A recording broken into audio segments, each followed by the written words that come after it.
Route 66, also known as the Mother Road, is 2,400 miles long. 400 of those miles are right here in Oklahoma, and believe it or not, I've seen every one of them.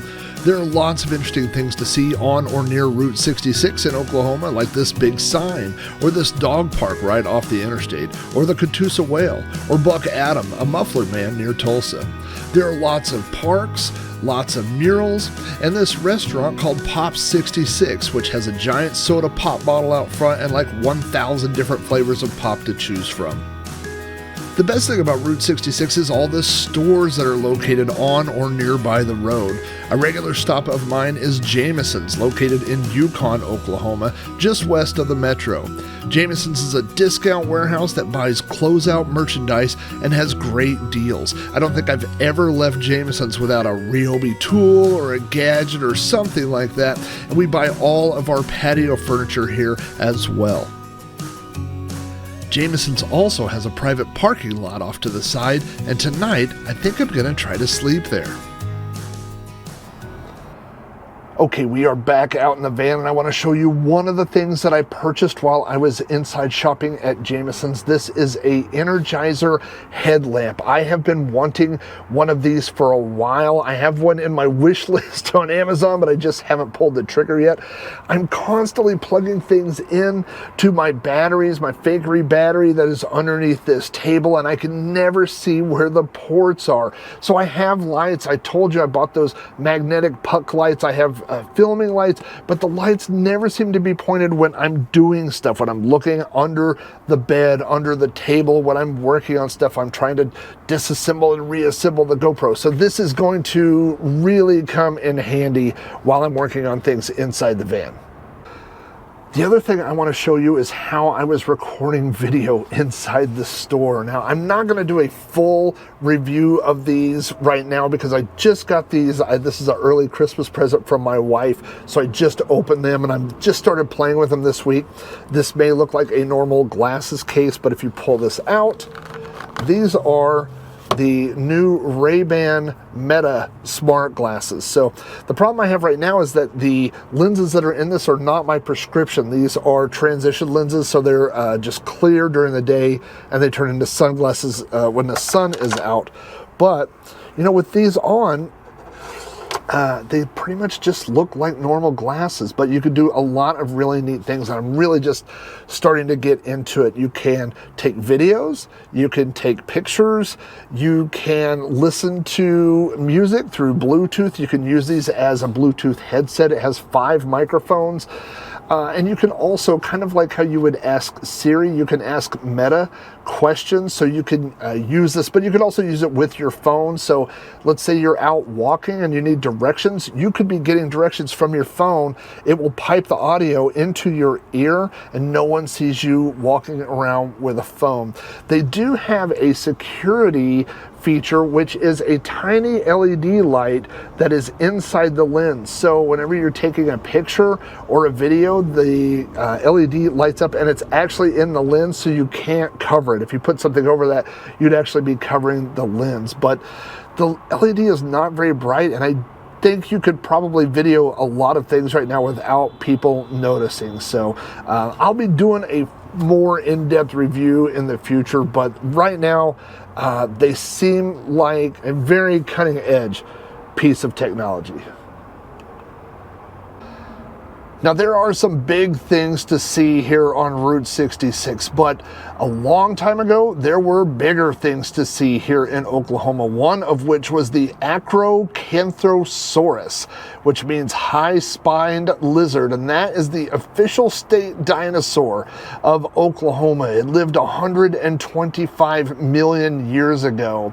If you can imagine this thing, it was the size of a Tyrannosaurus Rex, but it looked like a velociraptor. It was 35 foot long and weighed 5 to 6 tons. Oklahoma's official state fossil is the Saurophaganax maximus. whose name means Lord of the Lizard Eaters. It lived in Oklahoma 151 million years ago. It was the biggest of the Tyrannosaurus Rex style of dinosaurs. It was 35 foot long and weighed 3 to 4 tons. Just to give you an idea, this van weighs 4.5 tons. This van weighs about 9,000 pounds. But the biggest dinosaur to ever walk the earth roamed Oklahoma a long time ago, and that was the Sora Poseidon, whose name means lizard earthquake god. They discovered its bones on the Oklahoma side of the Oklahoma-Texas border in 1994. They estimate that it weighed more than 100 tons. It stands over 60 foot tall. It is considered to be the tallest dinosaur and one of the biggest things to ever roam the earth. Man, all this dinosaur talk has got me thinking.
Well, if this isn't a meal fit for a dinosaur king, I wish I had one of those cool Latin names like Earthquake Master or Lizard Eater, you know. I have Dino Bite Microwave Cooker.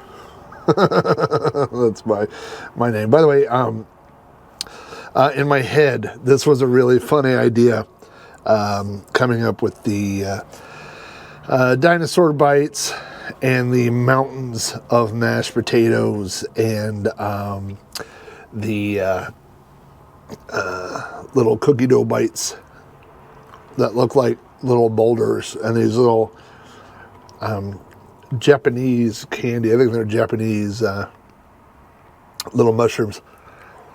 But it really didn't dawn on me that I would be eating all of those things at the same time. So literally, I have a mountain of mashed potatoes next to a wounded, I believe this is a stegosaur, who got the worst end of a T-Rex bite there. That's why he's a little bloody. You know, the microwave, this is a 900 watt microwave.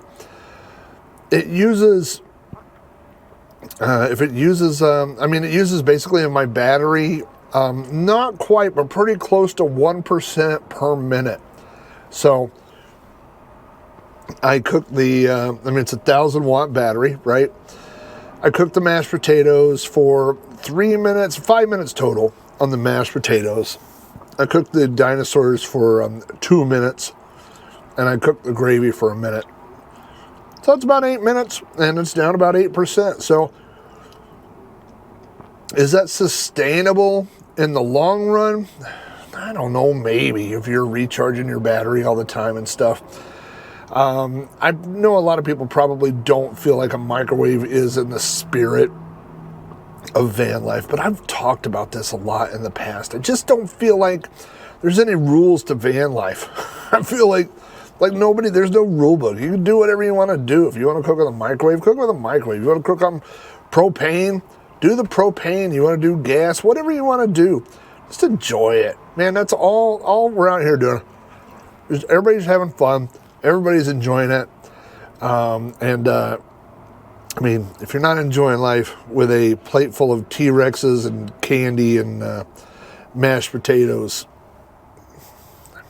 what are we doing? What are we doing here if we're not enjoying this?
Big Jim, all I want for Christmas is a hat, just like yours.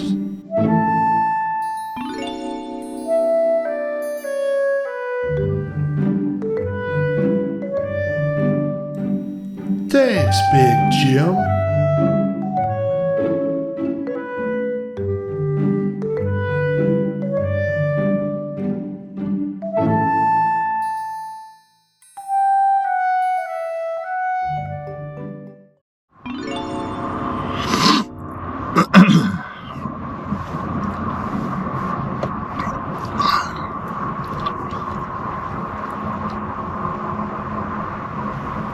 Red light.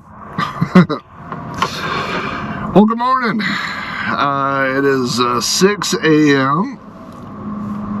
6:04 a.m. I went to bed between 11:30 and 12 last night at 6. So 6.5 hours of sleep. That's what I get at home. So no complaints there. Bed was comfortable. The bed is too narrow. I will at some point redesign the bed, but it works for right now. It is, where's the thermometer? It is 60 degrees in the van and 54.5 degrees outside Fahrenheit. So it's comfortable. I mean, it's borderline chilly, but it's not cold. I'm wearing a hoodie and a hat, and I'm perfectly comfortable. No complaints there. So I'll tell you my immediate first thought this morning, and that is that if you're gonna do van life, you gotta get organized. And by that I mean everything has to have a spot, and when you use it, I think everything has to go back in the spot once you're done using it. I had to charge some things yesterday, so I pulled out USB cables, USB charging cables. And then when you're done, you got one of two options. One is you could dig out the bin right now that's on the floor halfway under the bed and put everything back where you got it. Or you could just toss it onto the table, which is what I did. But now the table in front of me looks like a rat's nest. There is stuff everywhere and you can't find anything. So it's really, like, I didn't anticipate that being a part of van life, the organization part, but it's a huge part of living or camping or sleeping in a vehicle, is being able to find stuff. I just really didn't realize that I was going to spend so much time trying to find things all the time. The other thing I want to briefly talk about this morning is something called phantom power. Now, you're probably aware of this, but in your house, in your home, when you turn your television off, your television isn't really off.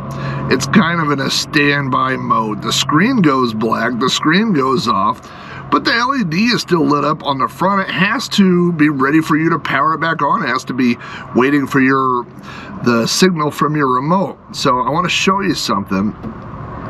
If you look down here at my Fakery battery, it shows that I'm using 4 watts of power. Now, I don't have anything running that I'm aware of, but I just noticed that in the 12 volt section, I have my CPAP still plugged in. Now, if you look at my CPAP, the CPAP is off, but it's using 4 watts of power. And so I just unplugged the power cable from the back of the CPAP, and if you watch, this drops down to 2 watts. So it's still using, something's using 2 watts, even though there's nothing, no devices plugged in. But the power adapter to my CPAP, which is a 12 volt power adapter, is still plugged in. And so when I turned off the 12 volt section of my Fakery battery, it now goes down to 0 watts being used. Is 4 watts a huge deal? Probably not. Over time, it would be, and these things add up. So that's something I really want to be conscious about as I am adding more things that I would plug in and ideally just have permanently plugged into something that I would plug into the battery. But you got to be careful. You got to look at these things because a lot of them are drawing electricity even when you think they're turned off. So I'll give you a little insider baseball here. The store that I am camped at, Jameson's, I actually talked to the owners of Jameson and got permission to sleep here last night. So this isn't technically a true stealth camp. I didn't want to, because Big Jim is a large roadside attraction. I didn't want, I thought it might attract, it might make them worry if someone was parked this close to Big Jim. And also the police might wonder why someone is parked so close to Big Jim. So I did contact the owners of Jameson, and they very graciously allowed me to stay here. They were probably a little bit puzzled as to why someone would want to sleep in their vehicle in their parking lot, but they did allow me to do it, so I want to thank them. That being said, they did tell me one minor caveat about sleeping here, and that is that when the employees leave at 6 p.m. when the business closes, they lock the gates to prevent theft. So the gate is locked, and I can't leave right now. I can't leave until someone comes and opens the store, and that won't be for a couple more hours. So normally I would pack everything up, hit the road, go home, take a shower, start my day. But that's not possible today. So instead, I brought some breakfast. I brought a frozen breakfast burrito, which I'm going to be cooking in that microwave. I didn't mention this specifically, but my battery is down to 41% this morning.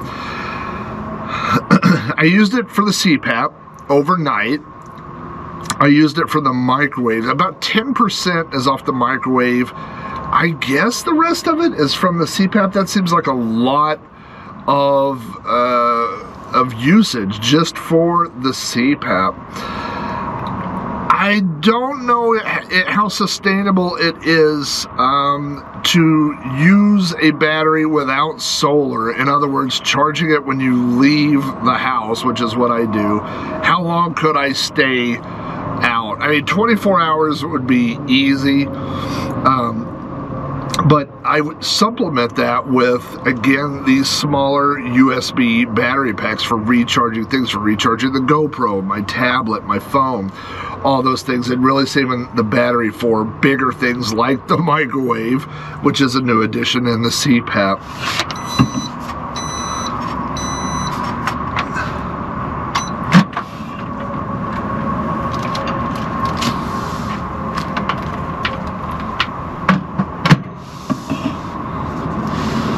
Omelet fit for a king. Well, not really an omelet.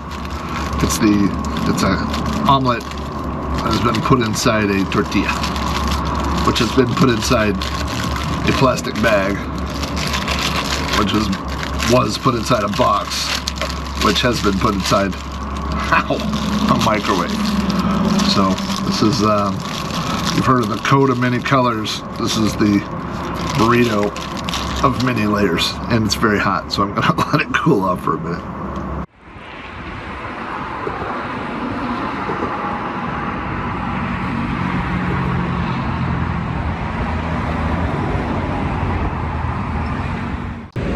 So for those of you who haven't met him, Big Jim is a 27-foot Brachiosaurus made of fiberglass. He is covered in Christmas lights, and during the holiday season, he has a Santa hat. Big Jim is located here at Jameson's, right off of Northwest 10th Street in Yukon, Oklahoma. That right there is I-40. There's an exit right there if you're coming to Jameson's. And this is Northwest 10th Street. We are about 1 mile south of Route 66. So if you're coming through Oklahoma on I-40 or on Route 66, stop by Jameson's, check out all the cool stuff they have for sale, and say hi to Big Jim.